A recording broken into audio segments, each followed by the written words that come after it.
Келіңіз, әрқайсымыз өз тобымызға барып отырамыз.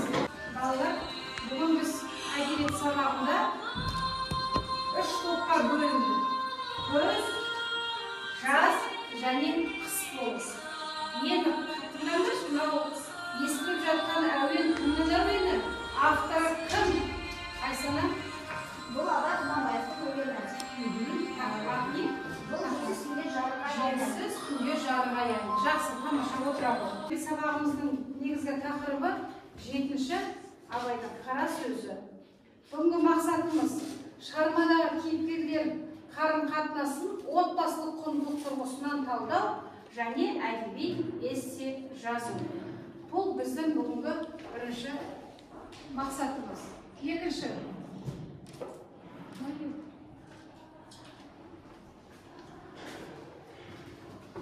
Жаңағы Айсан айтқандай әніміз желсіз күнге жарық ай.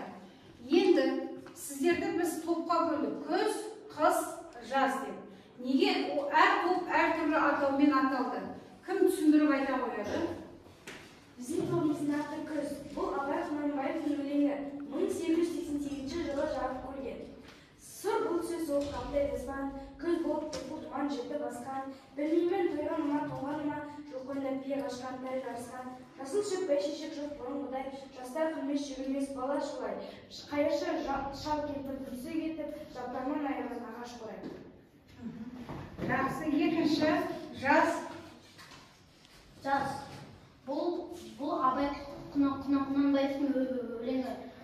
Жаз ең алғашқы мезгіл.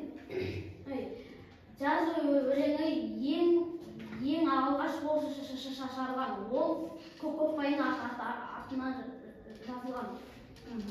Сол жылдары Абай көп шығармашылық жұмыс жасаған екен. Жақсы. Қыс кім түсіндіріп айтам дейді? Біздің тобымызда қыс деп аталып жүрген. Бұл да Абай Құнанбаевтың өлеңі. Ақ киімді денелі, ақ сақалды, соқыр мылқау танымас тірі жанды, үсті басы ақтырау, түсі суық, басқан дері сықырлап келіп қалды. Жақсы.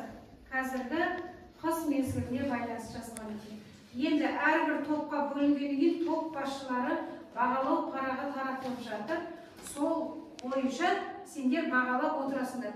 Қазіргі берген жауап бойынша сендер мына дескриптор бойынша бағалайсыңдар. Яғни 2 балдық жүйе. Осы қолшатыр бойынша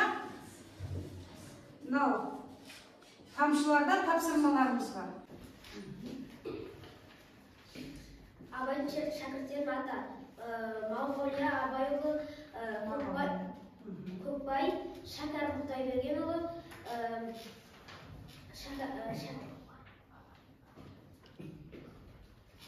Ақылбай. Жақсы. Келесі тапсырма. Жұптық тапсырма орындаймыз. Барлығымыз бірге қатысармыз. Бірінші топ адам жанын, екінші топ хайуан жанын, үшінші топ хайуан жанын, ортадағы топ екеуіне ортақ қасиетті сипаттап жазамыз.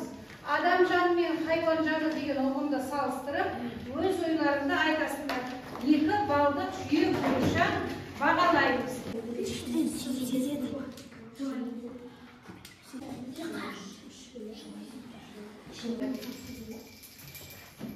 Бірінші топ жауап береді. Адам жаны. Тіршілік етеді, естиді, көреді, зәм сезеді, ойлайды, пікірін айтады, күледі, жылайды, жүгіреді. Жақсы. Екінші, үшінші топ түсіндіре қойыңыздар.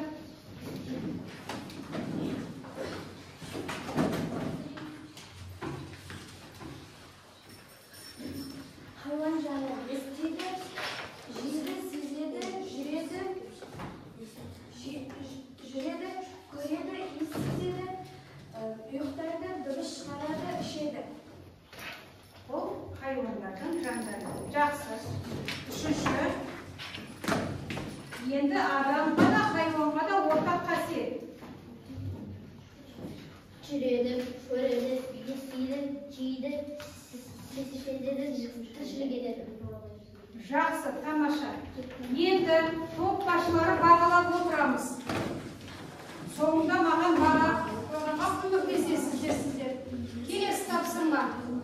Жас ғалымға көмек. Кітаппен жұмыс. Кітаптың 66 бетін ашамыз.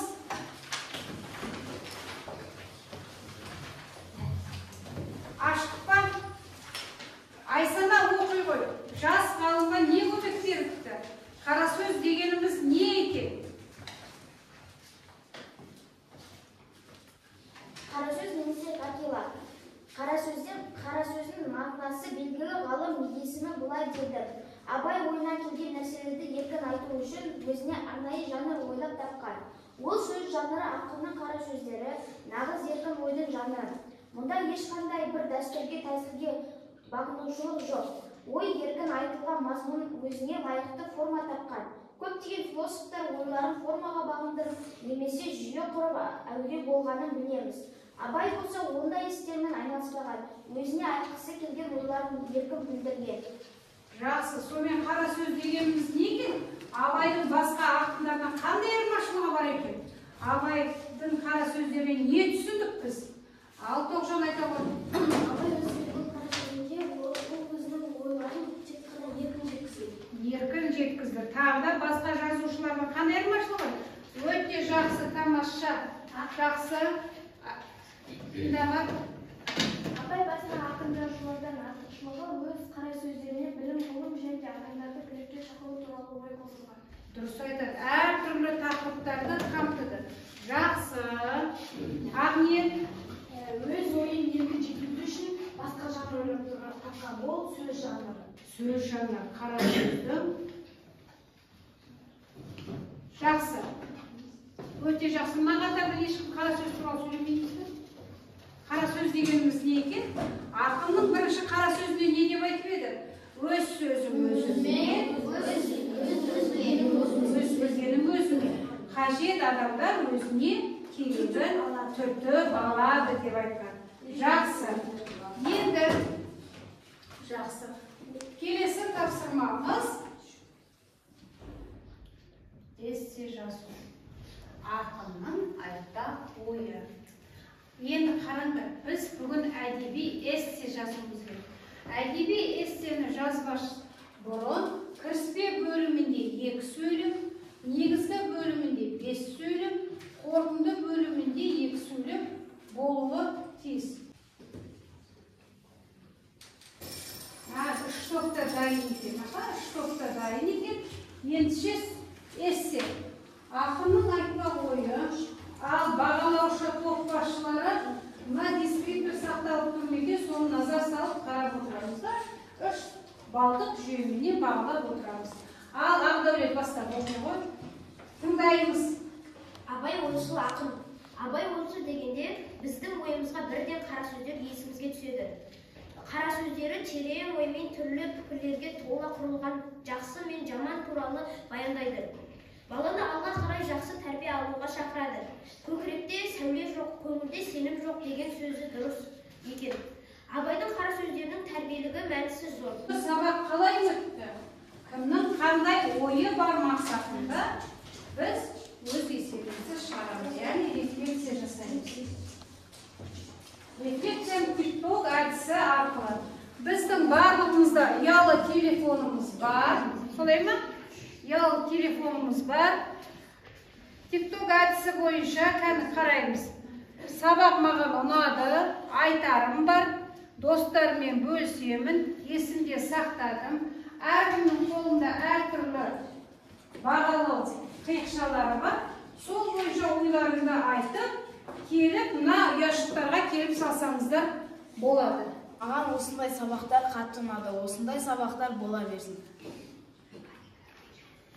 Бүгінгі сабаққа белсенді қатысып, өзінің білімділігін көрсеткен, мен Тоғжанға керемет деген баға бергім келеді. Керемет, тамаша, жақсы қатысып отыр. Инабат жақсы қатысып отыр.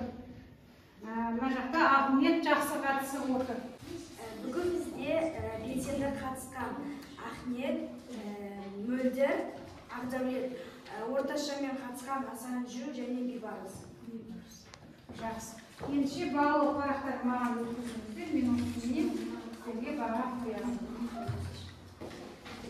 Сабағымыз бүгін аяқталды. Келесі сабаққа әзірлене берулерге болады.